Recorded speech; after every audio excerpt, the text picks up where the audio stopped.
Hello, everyone. We're sharing this evening from Swami Kriyananda's book, Affirmations for Self-Healing. And I do these frequently, several times a week, and it's amazing how it just seems each one is tailor-made for the times that we're all living in. And this is certainly so for today's topic, which is introspection. And some of us, our schedules are even busier during lockdown than they were before. But even if that's the case, I think for just about everyone, our contacts with people are fewer. There's more quiet time, and there is more opportunity for introspection. And what a wonderful opportunity that, oftentimes with busy outward lives, when we're traveling and moving and relating and communicating all day long, we lose that opportunity for introspection.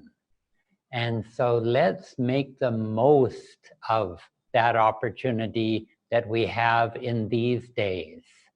And let's look at what Swamiji says on this topic, and let's see how we can apply this topic to our daily lives today. Swamiji writes, people commonly delude themselves with easy rationalizations. Maybe I wasn't as kind as I might have been, they'll say, but wouldn't you have been unkind too if he had treated you that way? It wasn't my fault. The fault was his. Thus, the blame for every wrong is placed at one's neighbor's door. Introspection means to behold oneself from a center of inner calmness, without the slightest mental bias, open to what may be wrong in oneself, not excusing it, but not condemning either. Introspection means referring what one sees to the superconscious mind and detachedly accepting guidance when it comes. Let's look at that more carefully, point by point. Introspection, he says, means to behold oneself from a center of inner calmness. Therefore, we need to develop that inner calmness, our inner center. And these days too, it's a wonderful opportunity for developing that calmness, both inwardly and outwardly, through meditation, through those meditative, centering, creative activities that bring us to that calm, still place that each of us has within us. And from that place, there's often the expression that the voice of our conscience, the voice of God, of our higher selves, is that still, quiet voice within us. And only when we're listening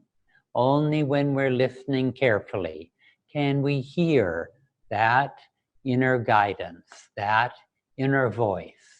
Only when we stay at our calm inner center. And so we want to cultivate more moments when we can be in that center. Now, another aspect of introspection, remember in the opening lines of the Mahabharata, and Dhritarashtra says to Sanjaya, he says, my sons and the sons of Pandu, what did they? What did they? Not what are they doing on the battlefield, but what did they in the past? Because very often the time for introspection is not when we're in the middle of the battle, when we're having to make decisions quickly, when we're being very active. We can't introspect at the same time. And yet, let us make a time, a special time for introspection. And so that we can be like Sanjaya and see just what our mental citizens have done. Perhaps it's at the end of the day, perhaps after your evening meditation, or just before you go to bed, you have a few moments to introspect, to look at the day and what went on today.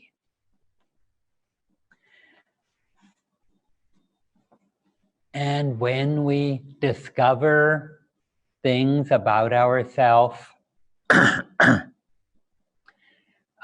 that we're not pleased with, that we would like to let go of, that we would like to change, do an introspective practice that helps you to do that.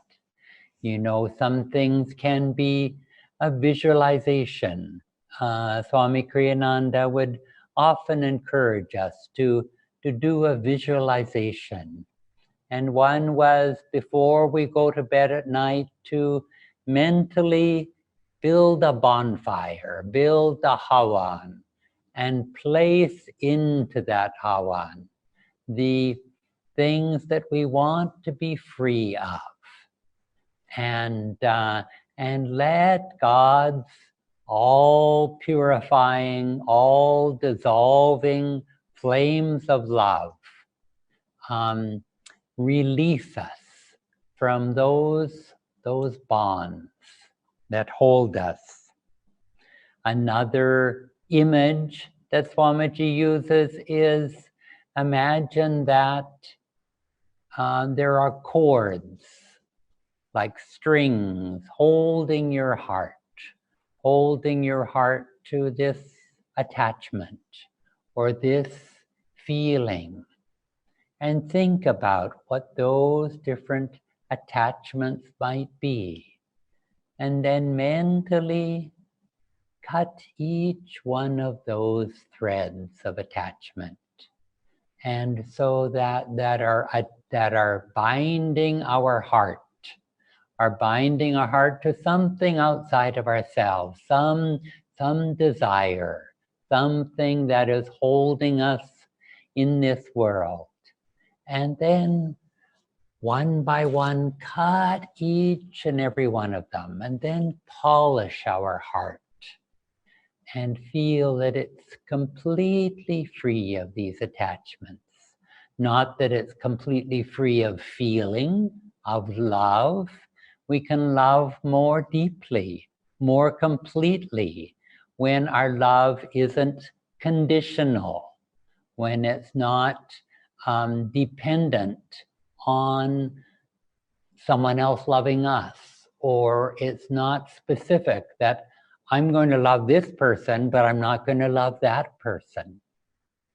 When our love becomes free, when it becomes non-attached, then we're free to love everyone equally. Our love expands. It doesn't contract, because we no longer limit it to a certain form or to a certain object, towards a certain person, let's say. Our love is expansive, and we can share it with all equally.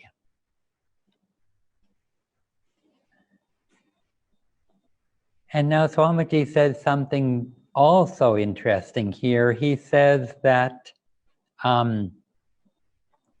behold oneself from a center of inner calmness without the slightest mental bias, open to what may be wrong in oneself.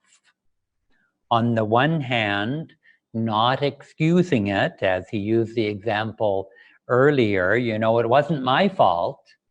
Don't excuse ourselves when we might be wrong. But at the same time, don't condemn ourselves if we might be wrong. I remember I was with Swamiji several times when he was criticized for something or another, and I knew that I felt that criticism was totally unwarranted. Swamiji didn't deserve that criticism, and yet he didn't reject it. He would say, well, maybe you're right. And he would take that criticism into his meditation, and introspect, and ask inwardly, is there any truth in this? Might this person be right? Is there some lesson that I should work on here? And so introspection can mean all of these things. And let's enjoy the activity of introspection and try to do more of it in these days. As Swamiji says, in an unbiased way. Don't condemn ourselves, but also don't make excuses for ourselves. Let's repeat our affirmation this evening. And let's repeat it in a loud voice. I am what I am. Wishing cannot change me. Let me therefore face my faults with gratitude. For only by facing them can I work on them and change them. I am what I am. Wishing cannot change me. Let me therefore face my faults with gratitude. For only by facing them can I work on them and change them. Now more quietly, I am what I am. Wishing cannot change me.